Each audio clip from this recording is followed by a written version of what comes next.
It is a pleasure and an honor to have been asked once again to address this convention of the Caribbean Association of Principals of Secondary Schools. I've always held the view that CAPSS is a vitally necessary institution that can play a critical role in improving the governance and quality of secondary education in the region. The last time I met with a CAPSS executive, which was about 10 years ago, I made several suggestions on how CAPSS could maintain its dynamism by functioning virtually, and we sought to facilitate this by establishing a virtual CAPSS group on NotesMaster Caribbean. We can keep this very short and sweet. In the past 15 years in particular, as a direct result of the amazing and exponential progress of technology, we have come to think of innovation as a technological phenomenon. Consequently, almost every discussion about innovation in education has focused on the application of ICT in particular to education. In this address, I would like to explore what I believe that innovation in education really ought to be about, especially in our Caribbean context. Innovation is a term that has been used loosely to denote change of an exponential or highly impactful nature. But this street usage is not particularly helpful if we are seeking to move something to the next level. There are many typologies of innovation, and most of them essentially examine the concept from a business or technology perspective. Let us start by looking generally at definitions of innovation and extract those elements that give clarity to what innovation really is. I have synthesized the most common typologies in the following graphic, which seeks to better define the concept. In the first characterization, there are 4 types of innovation. Lopez 2015 also indicates the shift from the existing to the new, thus emphasizing that change is at the heart of innovation. He identifies incremental change as the most common form of innovation that utilizes existing technology but seeks to increase value to the customer within the existing market. This type of innovation is achieved, for example, by adding new features to existing products or services, or even removing features, which he calls value through simplification. The second type of innovation is architectural innovation, which is simply, and to quote him, taking the lessons, skills, and overall technology and applying them within a different market. This innovation is amazing at increasing new customers as long as the new market is receptive. Most of the time, the risk involved in architectural innovation is low due to the reliance and reintroduction of proven technology, though most of the time it requires tweaking to match the requirements of the new market. End of quote. The third type, disruptive innovation, he describes as involving applying new technology or processes to your company's current market. Notwithstanding the many challenges of adaptation of these often untried and sometimes unsure technologies or processes, it can either fail spectacularly or succeed in previously unimagined ways. The fourth is radical innovation. This is what we think of mostly when considering innovation. It gives birth to new industries or swallows existing ones and involves creating revolutionary technology or processes.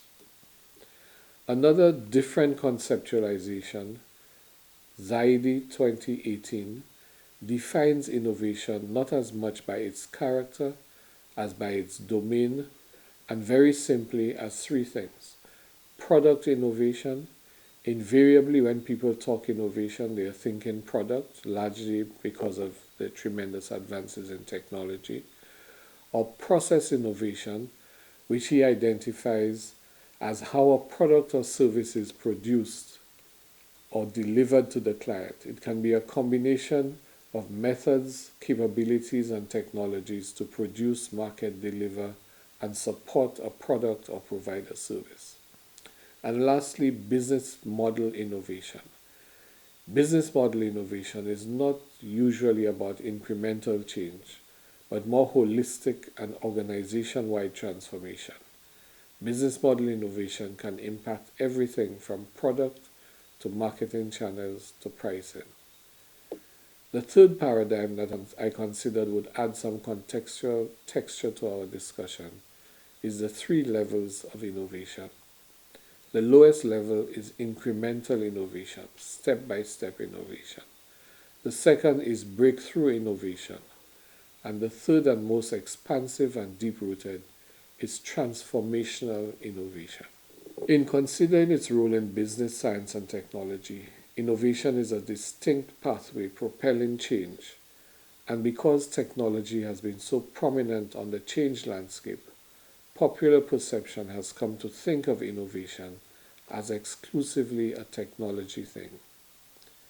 It is necessary, therefore, to again emphasize the definition that identifies three types of innovation as product, process, and business model, because major innovations can be achieved through process reengineering by simply doing things differently, using the same inputs, dramatic results can be achieved. Let's explore innovation in education. Innovation in education is a mind thing, not a technology thing. It starts with mindset. Call it design thinking, critical thinking, whatever. It is about the capacity to think differently about the present to create a different future. We can have a state-of-the-art school with all the bells and whistles of technology, but that does not make it a center of innovation. Unless the technology is being used not as an exotic toy in the classroom, but as a medium for deeper experiential learning and for exploration. Innovation in education is at the core of making learning fun, and it is the essential ingredient that ignites the level of passion, excitement that will create the new generation of critical and creative thinkers and doers.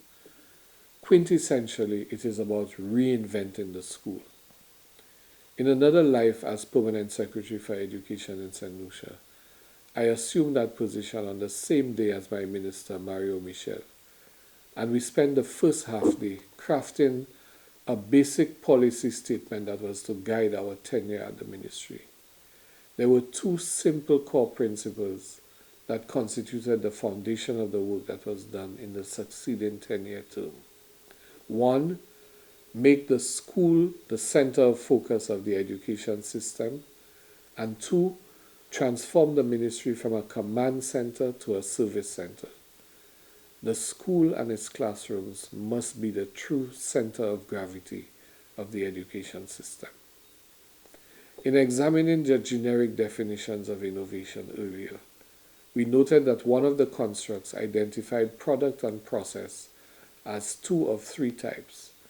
In considering the application of this concept to education, it is clear that the school is the center of focus of the education system. If the school is that center of focus of the education system, then it cannot be simply about the importation of new products into the school without also changing the processes of the school.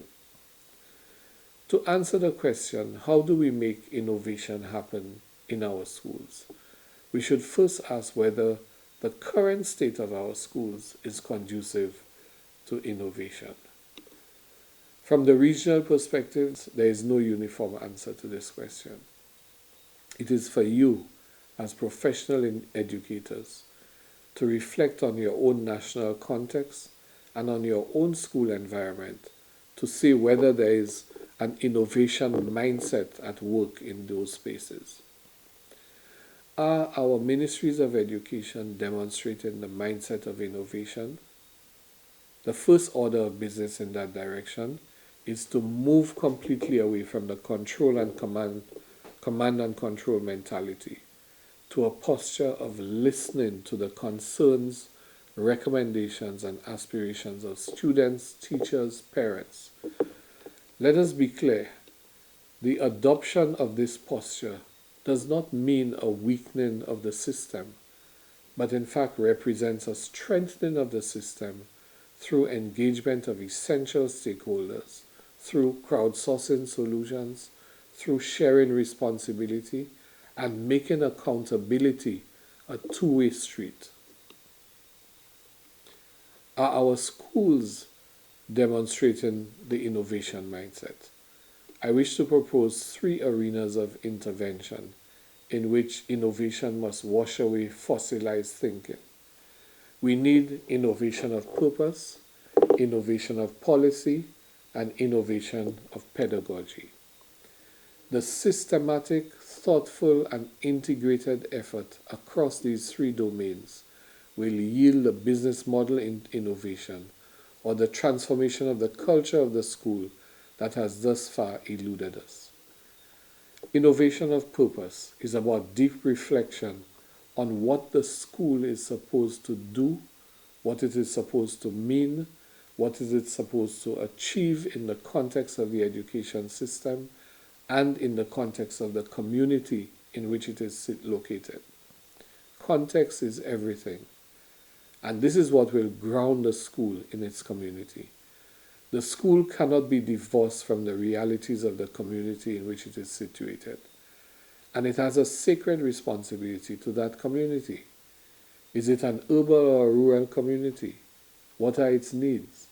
What are the contextual challenges that impact learning? What is the responsibility of the school as an educational institution in that particular community? Does it serve only its constituency or the wider community? Is it educating parents? Is it serving a public education and sensitization function? The innovation of policy is about school processes of administration. School processes from disciplinary code and school rules and procedures to how teachers are organized to the logic of its timetabling. While these may seem to be mundane administrivia, do not underestimate the potential for radical transformation of the culture of the school in this domain. We have just seen in St. Lucia, for example, the abolition of corporal punishment in schools island-wide by decree of the Ministry of Education, a context that is ripe for innovation of policy. What are the new approaches to disciplinary action that can be implemented in schools that engender a greater sense of responsibility among students? And how do we get students to evolve a subjective standard of self-discipline? The innovation of pedagogy. Let's be clear, in this historical epoch, any school that does not embrace or grapple with the technological revolution is falling short of its elemental mission of preparing today's students for tomorrow. But innovation is not technology. Technology is only a material expression of innovation and a means by which innovation itself can be facilitated and cultivated. Unfortunately, we too easily make the mistake of the signaling of intent with the achievement of intent. There are actions such as the provision of laptops for students which signal a modernizing intent in the education system, but which, if not buttressed by a supporting architecture of policy and other measures, never actualized the promise that they heralded. In our earlier life at CXC, we continuously reminded our governments that there are 4 pillars to an effective incorporation of computers in education. 1 is the computer device, laptop, desktop, or tablet. 2 is reliable bandwidth. 3 is appropriate content. And 4 is teacher capacity, both in the use of the technology itself and in its use as a pedagogical aid. Another major problem is our fixation with imported solutions. We are continually seeking instant coffee solutions from outside. We ignore our own reality and context and thus fail to see the opportunities for cultivating indigenous and sustainable solutions.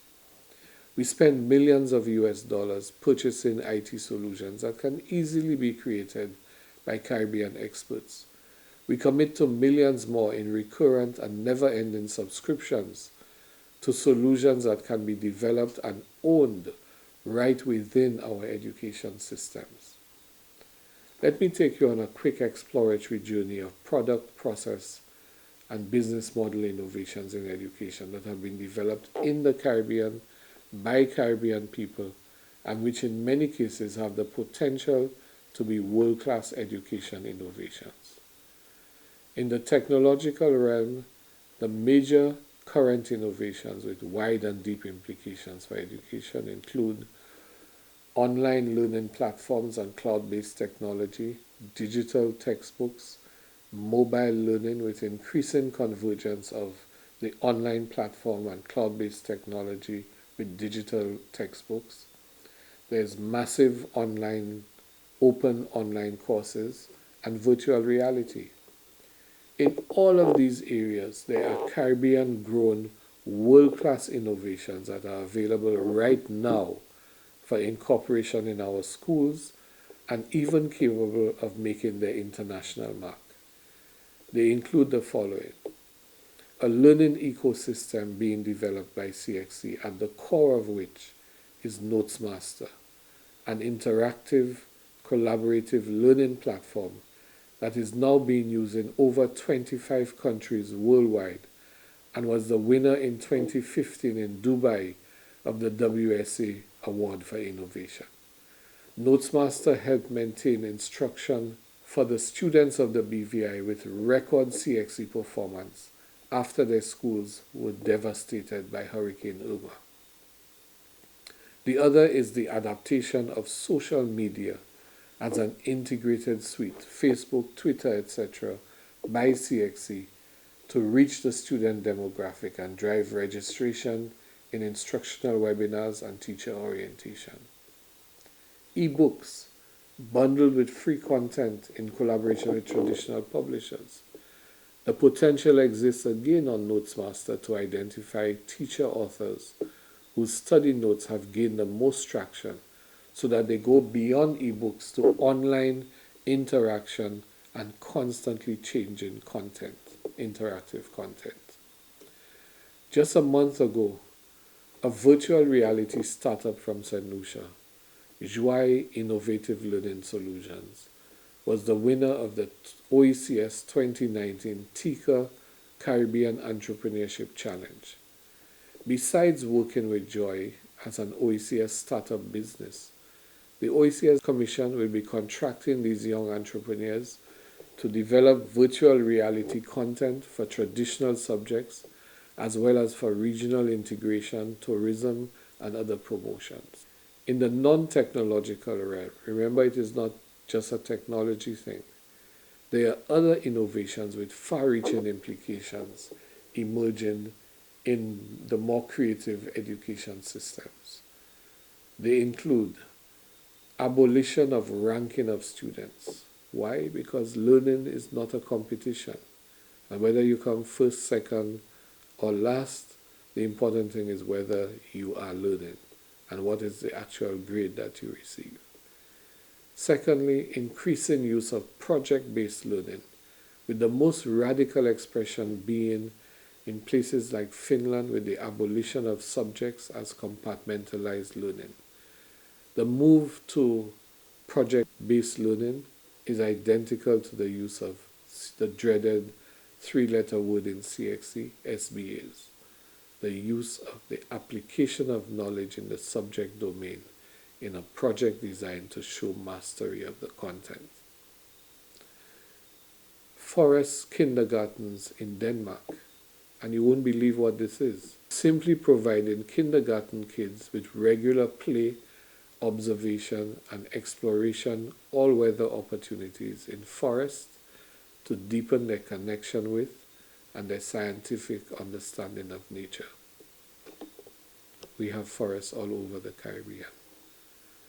Allow me to conclude by throwing out a challenge to you to generate ideas about how we can change our schools through the application of both technology, even of the low-tech kind, and simple ideas. I throw out this challenge as chair of the recently established CARICOM working group that has been asked to flesh out what the new school model for our Caribbean should be. This challenge can be shared with your teachers as well as your students. We welcome your ideas and recommendations on what should the Caribbean school look and feel like, not just architecturally, but in its administration, its pedagogy, its curriculum, its location and role in the community. No one is better placed to make this contribution than you who have endured on a daily basis the trials and challenges of working in what generally are suboptimal conditions across the region. In every respect, let us think about how we innovate our schools for the ultimate transformation of our Caribbean society and the emergence of the ideal Caribbean person. We welcome your ideas at the following email address: newcaribbeanschool@oacs.int. I thank you.